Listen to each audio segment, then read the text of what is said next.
أعوذ بالله من الشيطان الرجيم بسم الله الرحمن الرحيم قلنا اهبطوا منها جميعا فإما يأتينكم مني هدى فمن تبع هداي فلا خوف عليهم ولا هم يحزنون أعوذ بالله من الشيطان الرجيم يقول الحق سبحانه وتعالى في هذه الآية. Di ayat ini firman Allah menyatakan qulna habitu minha jami'a, pakai jamak.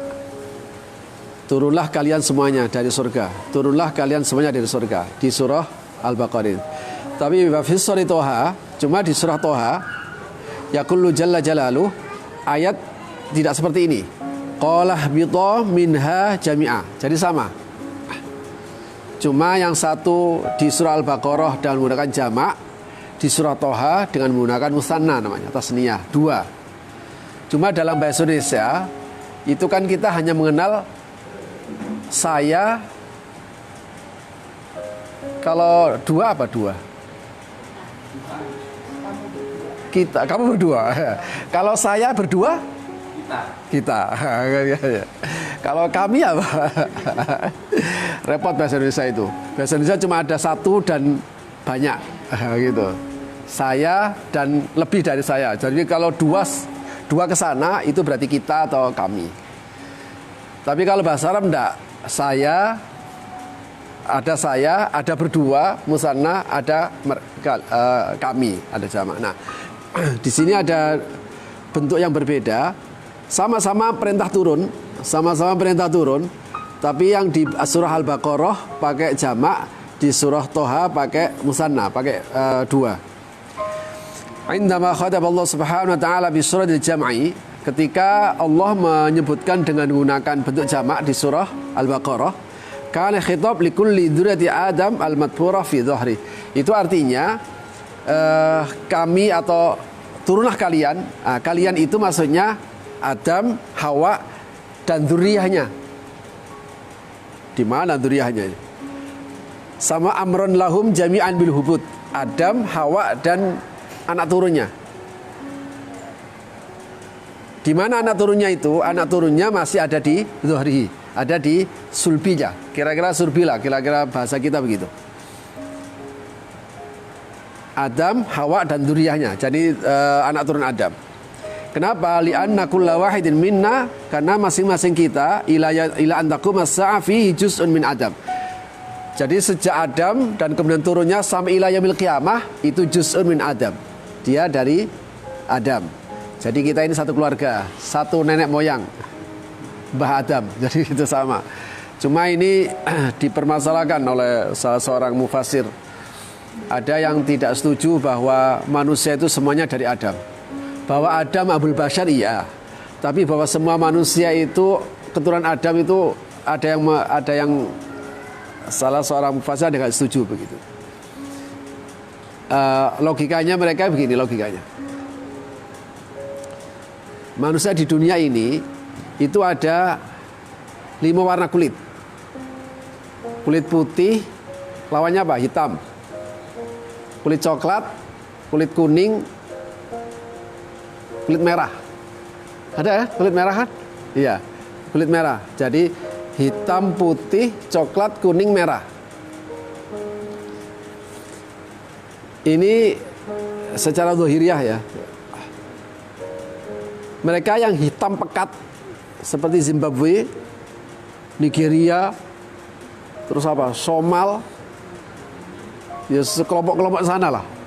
Kelompok Afrika itu kan itu hitam pekat itu. Hitam, matanya belok, rambutnya keriting. Loh, gitu. Ini kan sulit untuk dipahami kalau dia satu keturunan dengan putih memplak. Putih memplak, mata sipit, rambutnya lurus. Ini kan satu keturunan, maka inilah yang kemudian dipermasalahkan. Oke lah.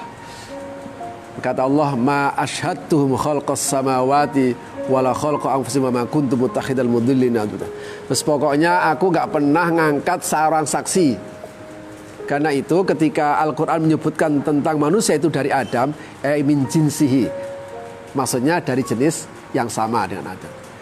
Cuma kalau berangkat dari sini atau dari surah Al-A'raf 172, wa id akhadha rabbuka min bani Adam min dzurihim dzurriyyatahum wa asyad. Itu berarti memang semuanya dari dzurriyyah Adam. Ya keturunan Adam. Oke lah. Walidzalika la budda an naltafita ila qaulil haqq tabaraka wa ta'ala. Apa maksudnya? Bapak dan Ibu, ayat ini kan sesungguhnya menjelaskan jatuhnya manusia karena godaan iblis. Ya kan? Asalnya di surga, lah kok jatuh dari surga. Artinya jatuh. Jatuh di sini ini bukan berarti dari atas ke bawah, tapi kejatuhan spiritual. Artinya dari mulia menjadi tidak mulia. Jatuh kan tidak selalu dari atas ke bawah. Ada orang mulia, kemudian dia berbuat buruk, akhirnya dia jatuhlah namanya. Dia sekarang jatuh namanya. Nah gitu. Itu artinya hubut di sini maksudnya. Jadi tidak selalu dipahami bahwa dia jatuh dalam secara fisik, tapi dia kehilangan kemuliaan. Artinya apa? Ayat ini ingin menegaskan bahwa akibat tergoda setan, akhirnya dia jatuh kemuliaannya. Nah gitu. Digambarkan oleh Al-Quran, dia keluar dari surga. Nah, ini kejatuhan spiritual ini dialami oleh Adam, Hawa. Ini yang jelas ini ya.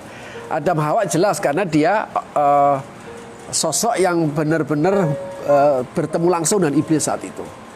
Tapi persoalannya adalah, terus dzurriyyahnya kok masa ikut-ikutan? Kan dia nggak ngelakuin. Kok nanggung dosanya? Gitu ya. Kok nanggung dosanya? Mestinya kan yang kalau dia nggak ngelakuin kan nggak usah nanggung dosanya. Kira-kira begitu Pak ya. Kalau seandainya dia dianggap dosa warisan, berarti kan seakan-akan ini dosa warisan ini. Nah, karena itu supaya ini bisa clear, kita harus tengok di surah Al-A'raf. Al-A'raf 11, walaqad khalaqnakum tsumma sawwarnakum. Perhatikan ini.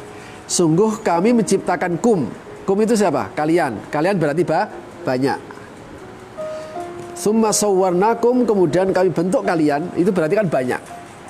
Adam, Hawa, dan semua manusia itu ciptaan Allah. Tapi kemudian kata Al-Quran, tsumma qulna lil malaikati isjudu. Kepada siapa? Li Adam. Harusnya kalau tuntutan kebahasaan, tsumma qulna lil malaikati isjudu lakum. Harusnya gitu. Kemudian kami bilang kepada malaikat-malaikat, sujud kalian kepada atau lahum, ya. Tsumma qulna lil malaikati isjudu lahum, mestinya begitu. Karena menyesuaikan kata ganti. Paham ya? Karena ganti banyak tadi itu. Tapi ternyata apa? Dari banyak kemudian diiltifat, dia dipindah kepada mufrad. Tsumma qulna lil malaikati isjudu li Adam. Apa artinya? Meskipun yang mendapatkan penghormatan langsung itu langsung Adam, karena mereka sujudnya kepada Adam. Sujud ke Hawa tidak? Dari keterangan ya tidak. Ya sujudnya kepada Adam saja. Wong ini langsung tokohnya disebutkan.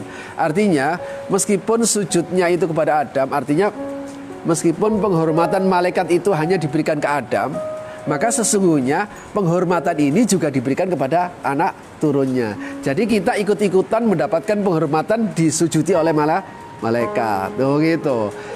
Karena kita pernah mendapatkan penghormatan dari malaikat dengan penghormatan sujud perintah Allah itu, maka ketika jatuh ya harusnya juga mengalami hal yang sama. Itu makanya ayat ini supaya bisa dipahami, maka harus dibawa pada surat A'raf tadi itu. Karena itu nulahidu huna anal khitab bisyaghatil jam'i. Karena itu kita perhatikan di sini khitabnya menggunakan jamak. Di ayat itu, falam yakul haqqu subhana laqad khalaqtuka tsumma sawwartuka tsumma qulta limal isjudu li Adam. Tidak begitu. Tidak menggunakan sungguh aku telah menciptakanmu. Harusnya begini kalau tuntutan. Jadi bisa kedua-dua, bisa semuanya jamak, bisa semuanya mufrad.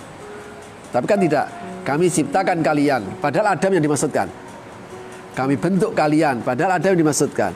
Harusnya kalau tuntutan kebahasaan, laqad khalaqtuka, aku ciptakan engkau.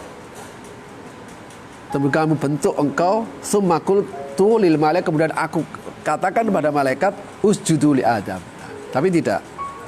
Faka'annal haqqa subhanahu wa ta'ala yuridu ayyulatifani ala anna as-sa'ah annahu sa'adul khalqi kana kullu dzurriyyati Adam madmurin fi dhahri. Seakan-akan Allah ingin memalingkan bahwa ketika di saat penciptaan itu, maka pada saat Adam itu diciptakan, maka seluruh anak Adam itu diciptakan pada saat yang sama. Kok bisa Pak ya? Berarti seluruh keturunan sampai ila yaumil qiyamah. Ya nggak usah pakai bagaimana itu ukuran pikiran kita. Kalau sudah menyangkut kekuasaan Allah itu nggak usah pakai bagaimana. Ya, kalau sudah sifatnya ke Allah, udah nggak usah menggunakan pakai bagaimana. Bagaimana mungkin, Pak? Oh, bagaimana mungkin itu pikiran kita. Di sini kesalahan orang memahami agama itu karena dia menggunakan bagaimana mungkin, gitu. Itu kan juga penolakan kaum Nabi Nuh ketika diajak, bagaimana mungkin sosok kayak kamu itu Rasul? Mana buktinya? Jadi, nah,